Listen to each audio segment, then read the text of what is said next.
qué le dijo Dios a Jacob? Número 1, levántate. Número 2, sube a Betel y quédate ahí y haz ahí un altar al Dios que te apareció cuando huías de tu hermano Esaú. Bueno, son 4 cosas que Dios le pide. Vamos a ver esas 4 cosas que Dios le dijo primeramente a este personaje que es Jacob. Jacob, ya acuérdense que había pasado una serie de experiencias en su vida.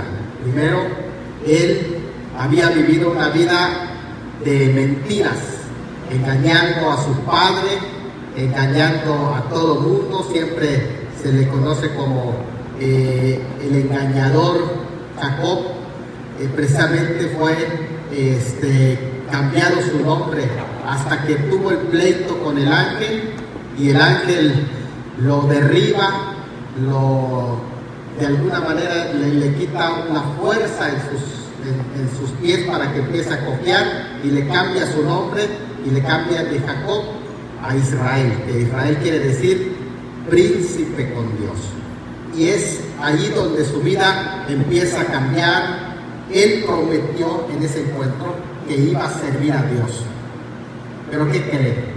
Como muchas veces nos pasa cuando tenemos encuentro con Dios, cuando tenemos experiencia con Dios, decimos: voy a tener encuentro con Dios, voy a servir a Dios, pero solamente quedan en promesas. El hombre es así. El hombre siempre le falla a Dios. El hombre siempre dice: voy a servir a Dios, pero después algo pasa en la vida del hombre que lo desanima, o algo se interfiere. En el caso de Jacob, él, después de que dijo que iba a servir a Dios, incluso levantó un altar, hizo una promesa y dijo: Dios, te voy a servir y voy a dedicarme a ti. Y aquí en este altar prometo que si tú me bendices a donde yo voy a ir, toda mi vida va a ser para ti, y de todo lo que me dieres, el diezmo apartaré para ti, dijo. Hizo esa promesa y al final él no cumplió. Por eso es que le fue mal en su vida. Pero cuando él se separa finalmente de su suegro, después de haber tenido una vida ya con su suegro trabajando 14 años, ahora va a iniciar su propia familia. Y cuando va a iniciar su propia familia, Dios le habla. Qué hermoso es eso, que a veces pensamos que Dios ya nos olvidó, pero Dios no se olvida de nosotros. Dios nos toma en cuenta, nos tiene en cuenta, y siempre nos pone señales, nos habla. Pero a veces nosotros no entendemos el llamado de Dios. Nos pone tantas cosas para que nos demos cuenta que Él está cerca de nosotros, pero simplemente no logramos discernir cómo Dios nos habla. Dios nos habla en toda nuestra vida. Créanme que Dios nos habla. Dios nos habla en sueños. Dios nos habla por medio de nuestros hijos. Dios nos habla a través de la salud física, de las enfermedades. Dios nos habla por medio de los accidentes. Dios tiene mucha forma en que nos habla, pero el hombre, dice el libro de Job, no lo entiende. No lo entiende, o a veces sí lo entiende, pero se hace como que no lo entiende. Eso le pasó a Jacob. En este caso, Dios, cuando va a iniciar su familia, va a iniciar por sí solo un nuevo hogar, ahora ya con su esposa, con su nueva familia. Entonces él reúne a toda su familia y les dijo lo que Dios le había dicho.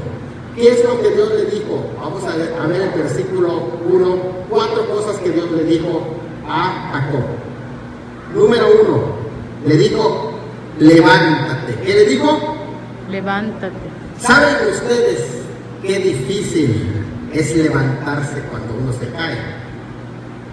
Una de las cosas que le decían a mi esposa por el paramédico es una pregunta: ¿tú sola veniste hasta aquí? Le dice.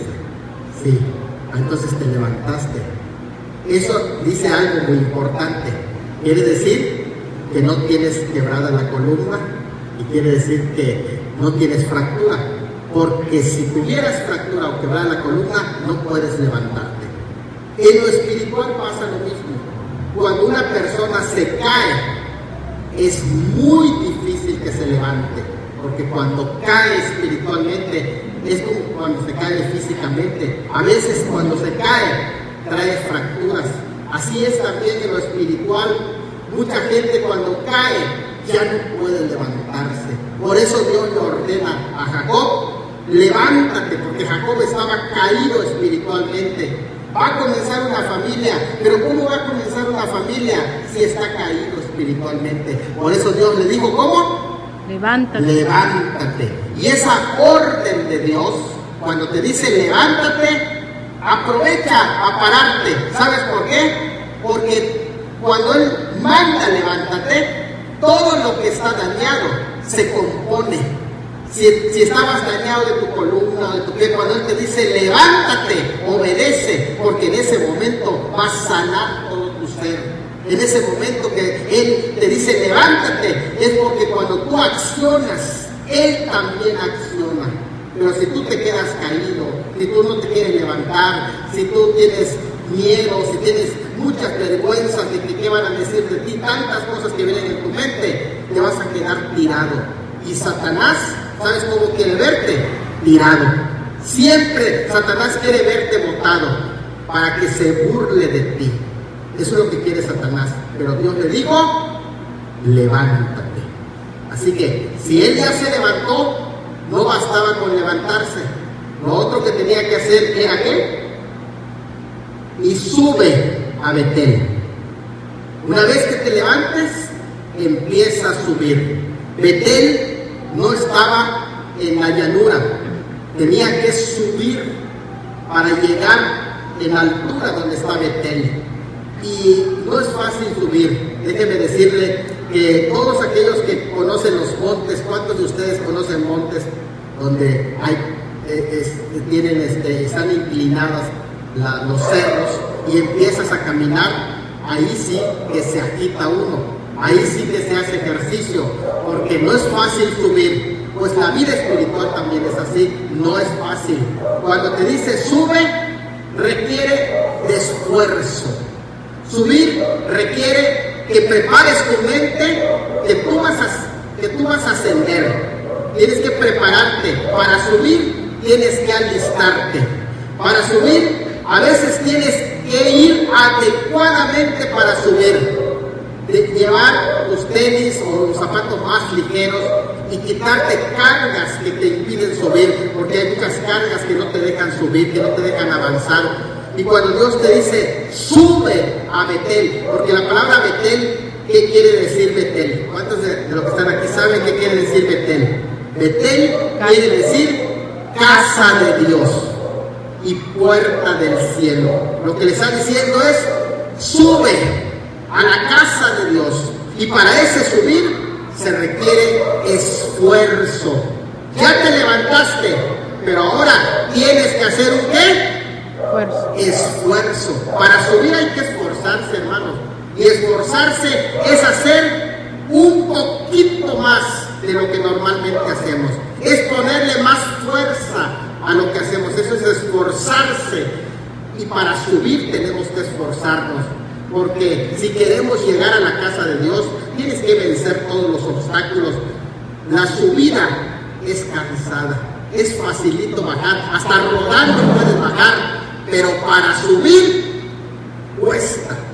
Y es que cuando le dicen sube a Betel, está diciendo tienes que hacer un esfuerzo de tu parte para que llegues a la casa de Dios, porque Betel es casa de Dios. Y lo tercero que le dice, después de que le dice levántate y sube a Betel, ¿qué le dicen? Y quédate ahí. Bien, parece que no tiene sentido cuando dice quédate ahí, pero no es lo mismo. Pararse, levantarse, subir, llegar. Falta todavía que te quedes, porque el problema es que mucha gente llega, pero no se queda. Después de todo el esfuerzo que le costó llegar, no se queda. Por eso dice allá, quédate allí. Y tiene que ver con nuestra convicción. Tiene que ver con nuestro deseo de quedar. Tiene que ver con la actitud que nosotros tenemos para decir, ¿por qué tengo que estar aquí? Tiene que ver con enamorarse del sitio donde uno está. Por eso dice, quédate allí en Betel. Está hablando de la perseverancia.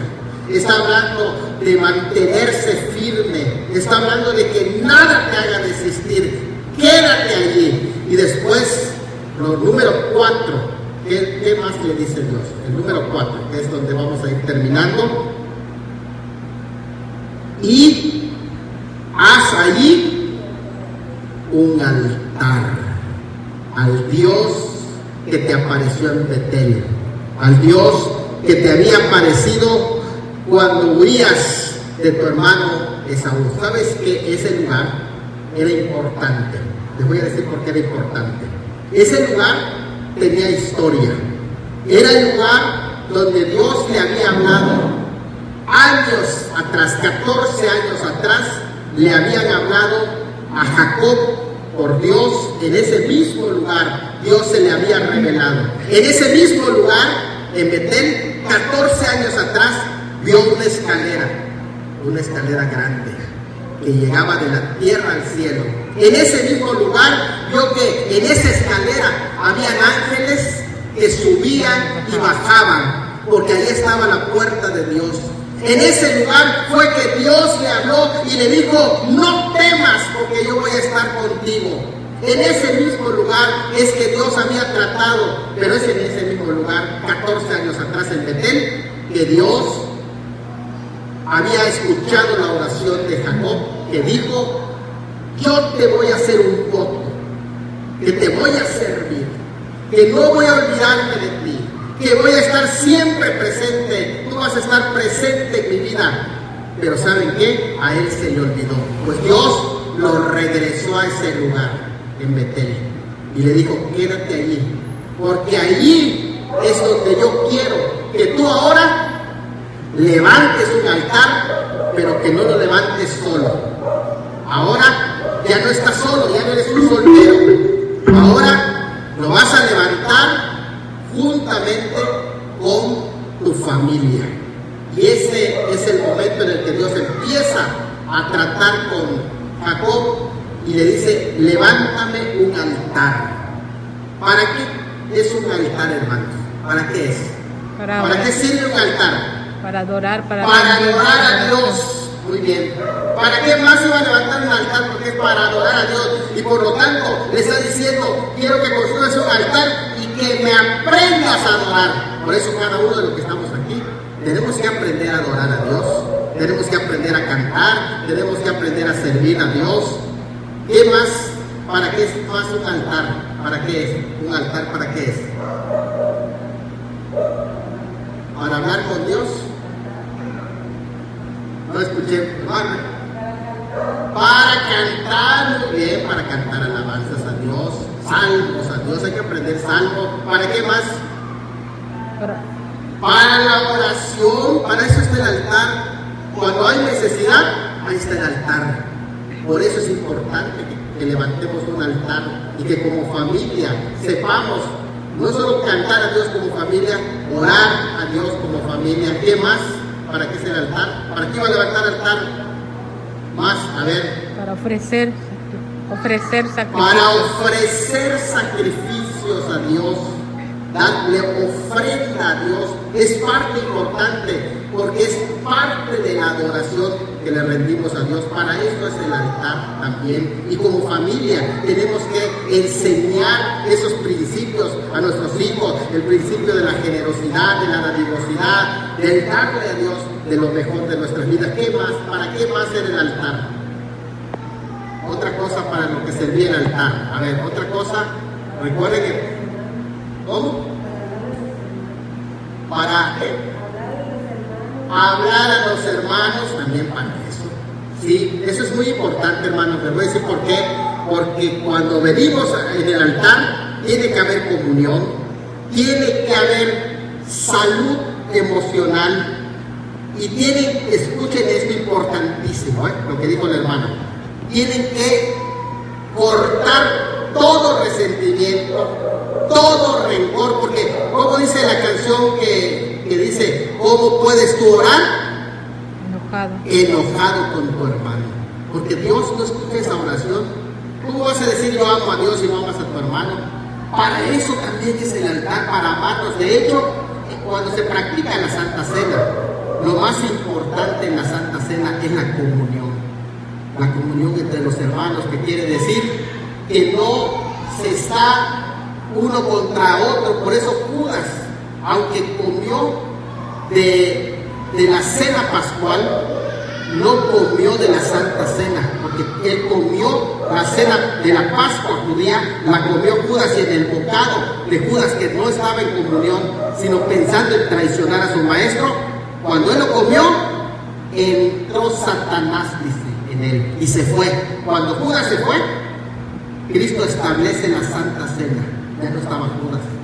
¿Por qué? Porque la Santa Cena representa la comunión, y eso es lo que se practica en el altar, la comunión, el amor de Dios. Y así podríamos seguir viendo para qué es un altar, para estudiar la palabra, porque aquí estudiamos la palabra de Dios, conocer la voluntad de Dios y otras cosas más para lo que es el altar. Pero qué importante es que nosotros retomemos esos temas, porque Dios se lo dijo a Jacob. Lo que le dijo a Jacob también me lo dice a mí, también te lo dice a ti. Dice, levántate. Si estás caído, si estás desanimado, te dice levántate. Si ya no quieres esforzarse, te dice sube a Betel, sube a la casa de Dios. Y el tercero, si ya estás como desanimado, ya no regreso, ya no voy, no tengo mucho ánimo de continuar, te dice quédate allí. Y si ya se te olvidó que la razón por la cual Dios te salvó es para que le levantes altar, hoy te viene a recordar estas palabras del Señor. Así es como iba a comenzar Jacob su vida de familia, y es así como viene el avivamiento de la familia. Hermanos, ¿qué les parece que hacemos una reflexión sobre esto y decimos, Señor, gracias por darme esta palabra? Lo necesitaba meditar en esto, necesitaba reflexionar sobre estas palabras, y el día de hoy yo tomo la decisión de escuchar las mismas palabras que le diste a Jacob. Quiero levantarme, quiero subir a tu casa, quiero mantenerme firme y quiero levantarte altar en mi familia. ¿Por qué no te lo dices en esta hora? Ponte de pie.